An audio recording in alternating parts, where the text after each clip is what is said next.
Here, using clues 2 and 3, will prove beyond doubt not only the reality of a second shooter in President Kennedy's assassination, but even the location from where he fired, using 4 bullet strike reference points, all existing on the exact same vector line pointing back to that location.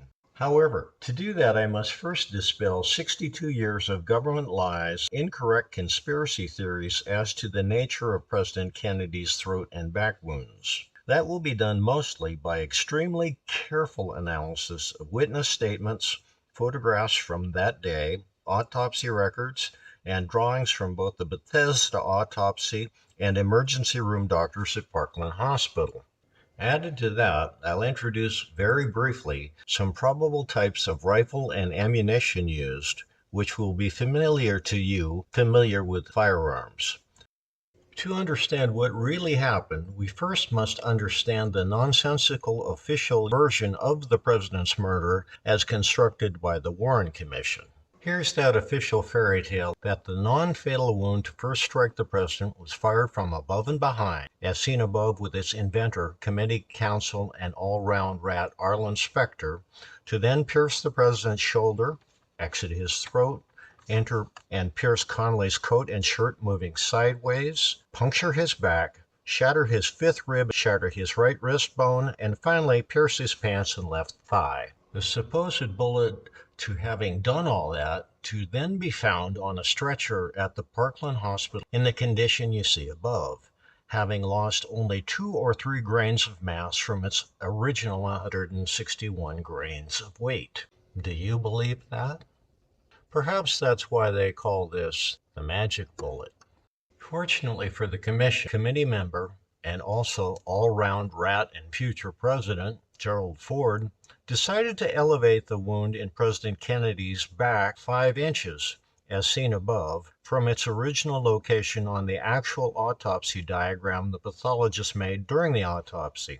As silly as this official magic bullet finding is, it's hardly less nonsensical than some of the theories of the JFK conspiracy crowd. The most common view being JFK is hit twice in the torso, once in the front from the grassy knoll, and once in the back, the second penetrating only 1/2 to 3/4 of an inch before the bullet fell out his back. I'll start with the latter first. Why did they believe a bullet from the back penetrated only 1/2 to 3/4 of an inch? Because that's the maximum depth to which the 3 pathologists could follow that back wound's wound channel with a medical probe before the wound path ended. As to the frontal throat wound, the general consensus is that the shot originated from the grassy knoll. Oddly, the proponents of this theory never account for the lack of a second bullet to be found inside the president's torso, or a first bullet for that matter. Alas, rather than discuss what didn't happen, I'll simply share what did happen and why a failure to account for the elevated position of his right arm, as seen above here in Zapruder frame number 198 as he goes out of sight behind the Stemmons freeway sign to be hit, after which he emerges in Zapruder frame 225 reacting to being shot, has led to years of nonsense. The second shot, and the first from the shooter in the Commerce Street pedestrian tunnel, penetrated the limousine's windshield and struck the president in the throat, entering under his knot in his tie and exiting his back about 2 inches to the right of his spine. That shot was fired from atop a stepladder just behind an open steel utility cabinet door inside the Commerce Street tunnel, and here's the shot path to the limousine across Dealey Plaza. Starting with the view taken from Oswald's 6th floor firing position and superimposing a blue shaping for the president's limousine onto Elm Street, we see how perfectly a shot path from the pedestrian tunnel would puncture the windshield and strike the president in the throat. After exiting the president's back, the bullet would have either hit the street or bounced harmlessly off the Daltex building. In this famous Elchin's photograph taken about 2 seconds after the shot, we see where the bullet strikes the window.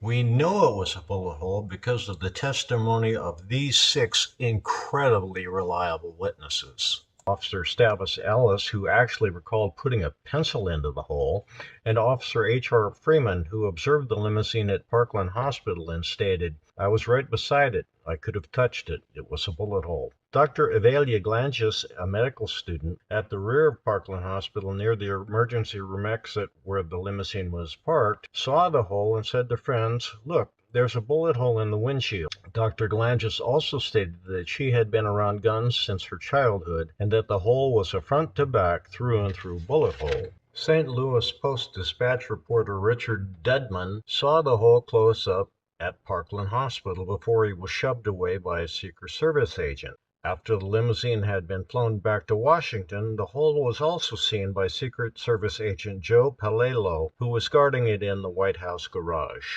Here in his own words is Agent Palello describing what he saw to Dr. John DeSalvo. There appeared to be a bullet hole in the windshield on the driver's side, a couple of inches, over the hood of the car, several inches.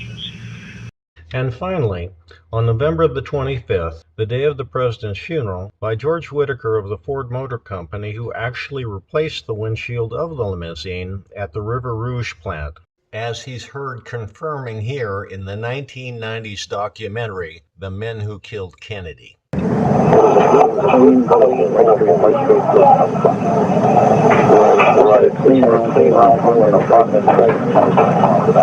He said the hole was 4 to 6 inches to the driver's side of the car from the rear view mirror. Whitaker, with 40 years experience working with automotive glass, said that the hole entered from the front toward the rear.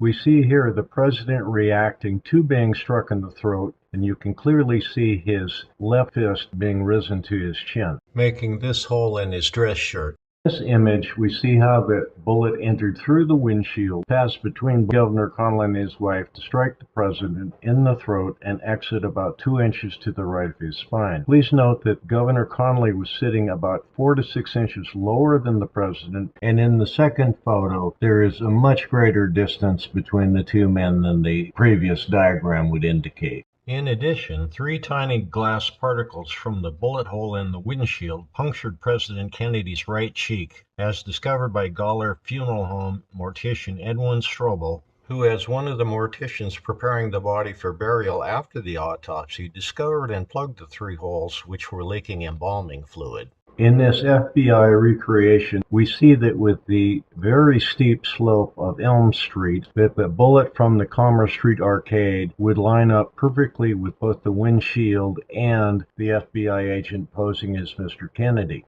Because I don't recall seeing either a still photograph or a film of Dealey Plaza which adequately conveys just how dramatically Elm Street slopes down, I took this video from atop the triple underpass to give the viewer a sense of just how steep the street really is. And in this diagram, please note the slope of Elm Street vis-a-vis the president and his limousine. We can establish that one bullet made both the wound in President Kennedy's neck and in his back, because as it transited the body, it made a bruise on top of the right lung. However, as no bullets were found inside the body, it could only be a single bullet that entered and exited. As the bullet was probably of an armor-piercing variety, it made a perfect hole through the front windshield, then traveled under the knot in the president's tie to make a perfectly round entry wound in the president's neck, as observed by the physicians at Parkland Hospital. However, it's later noted that the autopsy at Bethesda Hospital, upon exiting the back, the bullet made an oblong wound. Before continuing further, you doubtless wonder why the windshield hole, the wound entry, and the back wound holes were so small. That is because the bullet used was of an armor-piercing construction of tungsten or tungsten carbide, and probably a 5.56 millimeter for the then newly introduced AR-15, of which the U.S. Air Force had already received 8,500 units. This even before the U.S. Army's adoption of the M16 as the standard service rifle. This ironically coming about a year earlier in 1962 under such intense pressure from Air Force Chief of Staff and Kennedy hater General Curtis LeMay that at one point President Kennedy even told LeMay to quit, quote, badgering the Army about the rifles they were then testing and evaluating. The other likely round was the 7.62 millimeter discarding sabot with a smaller diameter, super high velocity tungsten penetrator designed for the M14. In either case, both rounds would have gone through the windshield and soft tissue of the president, and because of their small size and velocity, would exit never to be found, even if striking skeletal or skull bones, as seen above in the drawings of the massive exit wound in the back of the president's head, as described and agreed upon by all the doctors and nurses who saw it at the Parkland Hospital emergency room. For after all, a fatal headshot was the goal, and any bullet recovered would have been problematic, for the government already had the bullet they needed in hand, even before Kennedy was dead. And whether an AR-15 or M14 was used, both were familiar, available, and plentiful in U.S. government stocks, along with armor-piercing ammunition for each, and either would have been equipped with a sound suppressor flash hider, making their use virtually undetectable from the tunnel location. Now returning to the president's throat wound, as seen above, according to all the Parkland emergency room personnel, the throat wound appeared as a perfect entry hole on the left when his body entered the emergency room, and after a clear incision was made across it to insert a tracheotomy and the tube removed, it appears as that same small hole with a neat and closed incision across it as seen on the upper right. However, at the Bethesda Naval Hospital autopsy, the wound had been altered to resemble an exit wound as seen above. How do we know this? Because as documented by Seaman Hugh Clark, who went on to retire as a New York City police detective, the body had been taken from the original ornamental casket, which he and his fellow casket team members eventually delivered to the morgue entrance after nearly 20 minutes of searching for the original Navy ambulance, which had sped away carrying the body and turning its lights off. Eventually, they spotted the gray Navy ambulance at the morgue entrance and carried in the ornamental casket, thinking it carried the president's body. These events were witnessed by all 7 members of the honor guard delivering the casket. However, while they had been searching for that fugitive gray Navy ambulance, a black ambulance delivered a standard aluminum military shipping casket containing the president's body and carried in by men in suits. This having been witnessed by no less than 4 Navy corpsmen who saw and removed the body from the aluminum casket. Though seemingly fantastic, this is fantastically well documented in Clark's book, Betrayal, in the excellent work entitled Best Evidence by author David Lifton, and in the excellent documentary series The Men Who Killed Kennedy, as well as numerous interviews with those Navy corpsmen years later. We know it was a windshield through and through shot, and we know where it hit him, just under his tie. If you were poked in the throat with someone's finger or a bullet, you would go like this. Your muscles would contract toward it. If, however, you were punched or shot between the shoulder blades, you would react like that. Can you remember when someone has put ice down your neck as a joke sometimes? You don't pull forward. You pull back because it's painful. If he had been shot in the back, he would have pulled back, but he didn't. He pulled forward. Here in the Zapruder film, the president reflexively reacts forward after being shot from the front.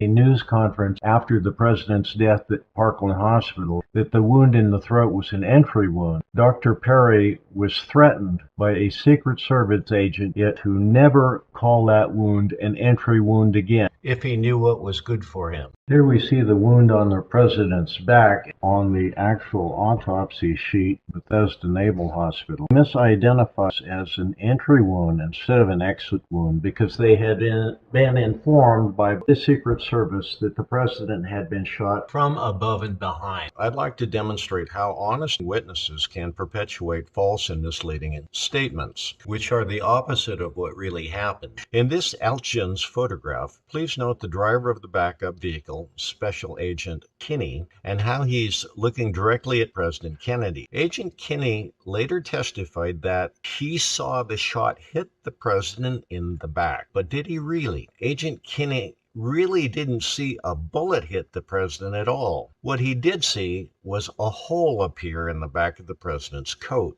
In Zapruder frame number 198, just before the president goes behind the Stemmons freeway sign and is struck in the throat, he has his arm up waving. Note the white cuff of his shirt, thus lifting the trapezius, scapula, and other scapular muscles, allowing the bullet to pass inside and underneath the scapula. Thus, when the body was placed on an autopsy table, the scapula and the scapular muscles descended to close and hide the bullet track. Here we again see where the pathologist had located that back wound. By moving that back wound onto an anatomical drawing, we can see why the pathologist could not probe either the wound or its bullet track to a depth of more than 1/2 to 3/4 of an inch. They were striking the scapula in its normal resting position. Otherwise, if we are to believe the prevailing conspiracy theorist view, the bullet only penetrated 1/2 to 3/4 of an inch before falling out. I'm guessing that most of you shooters familiar with firearms would argue that Oswald's Mannlicher Carcano was not a high-quality weapon.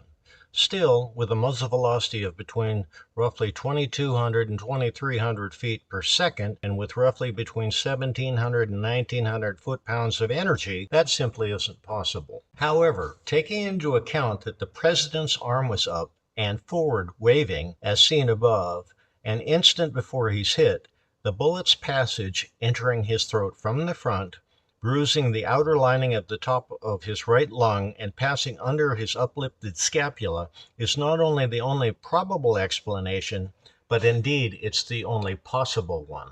And not only was the president's arm raised to wave, as can be seen in this photo taken moments before on Main Street, the president's elbow is well forward of his torso, thus rounding his back even more and pulling the scapula even further to the right of his spinal column. Here is an excellent graphic from the superb site Muscles in Motion, to which I subscribe, is a repeating anatomical graphic showing just how dramatically and far the scapula moves away and up from the spinal column when the arm is lifted.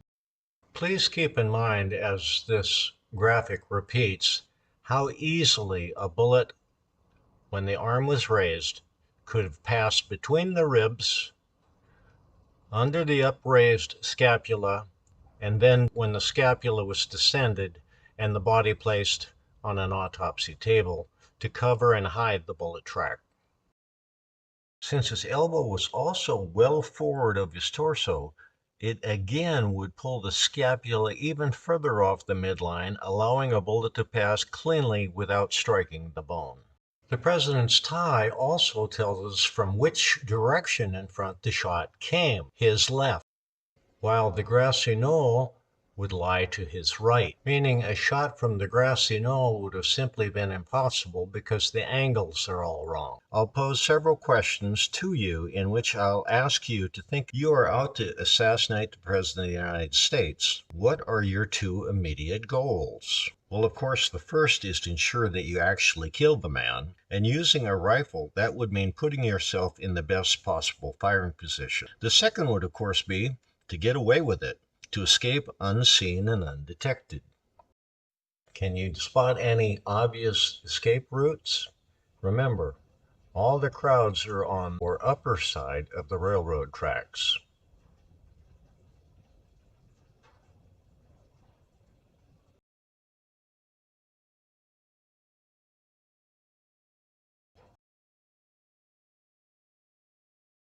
Of course, any optimum firing position would need a clear field of fire. I learned from witnesses Gene Hill and Mary Mormon that the Dallas traffic cops had provided that by closing off the south side of Elm Street on the grassy area to any pedestrians to ensure that the second gunman would have a clear field of fire. Hill and Mormon had only gained special access to that area by flirting with a Dallas traffic cop located at the corner of Houston and Elm Streets. But those traffic cops did even more than that by constructing a killing zone wherein the second assassin's aim wouldn't be obstructed by any traffic on Main Street either. They did that with this unplanned and unauthorized roadblock on Main Street west of the triple underpass. which there was no need for, as Main Street had already been closed at the roadblock up at the corner of Main and Houston. And since the president would be a moving target in an automobile, the best possible angle to shoot from would be required. Firing from the Commerce Street tunnel would be ideal for this, as owing to the triangular nature of Dealey Plaza, the president's car would move almost directly toward the assassin's position in a straight line, with little movement to the left or right of his head, but simply growing larger in the assassin's telescopic sight, acting almost like a stationary target. Unlike any possible assassin's line of sight from behind the fence on the grassy knoll, from where not only would any moving target be a crossing shot, but also simultaneously descending. And that's to say nothing of all the pedestrians and 2 freeway signs lining the north curve of Elm, blocking the assassin's view. Moving on to the assassin's need for concealment and control from discovery, these 2 traffic cops would secure the west end of the tunnel, while on the east end there was virtual invisibility from 3 directions, and from the shadows good cover from the 4th to the east. Finally, a secure and unseen escape route, which would be out the west end of the tunnel while all attention was centered on the grassy knoll diversion back in Dealey Plaza. There's 2 more things your successful escape would require. The first, the patsy. That's not to say Lee Oswald was innocent, for he wasn't. For if he had been able to kill JFK on his own, a second assassin wouldn't have been necessary. But since that was doubtful, a second shooter was required to ensure success. However, using Oswald also necessitated taking into account at what point the president was fired at. That had to be at some point where both Oswald and the second shooter could hit Kennedy simultaneously or very nearly so. The second requirement is for a successful escape was a diversion. So yes, there was smoke and an explosive report from the grassy knoll. But that explosive report and smoke was meant to be seen. It was a lousy firecracker. And it worked beautifully, drawing everyone's attention to the grassy knoll and away from the shooter's actual location and escape route in the tunnel, then into a small gravel parking lot unnoticed. Immediately after the shooting, one of the railroad workers atop the triple underpass, having seen the smoke, told Deputy Constable Seymour Weitzman that he thought he saw someone throw something through the bushes. Even Railroad Foreman Sam Holland testified before the Warren Commission, though hearing the report, he couldn't be absolutely certain it was a rifle shot, that it could have been a firecracker. Here in a frame of a news film shot by Dave Wigman, several cars behind the president's limousine, the smoke from the grassy knoll is still visible approximately 5 to 7 seconds after the fatal shot. So my question to any of you shooters who still may be skeptical about this is, other than a black powder muzzle-loading firearm, when have you ever seen modern ammunition smoke like this? Modern ammunition's propellant is, after all, called smokeless powder. In clue number 4, at the link to the next video, I'll provide 3 poor but very real images of the second gunman in the tunnel about 10 seconds after the fatal shot, these having been captured in a fraction of a second each of the 7 and 13-second time marks of the James Darnell news film as he ran from his car in the motorcade with his camera running and swinging wildly back and forth.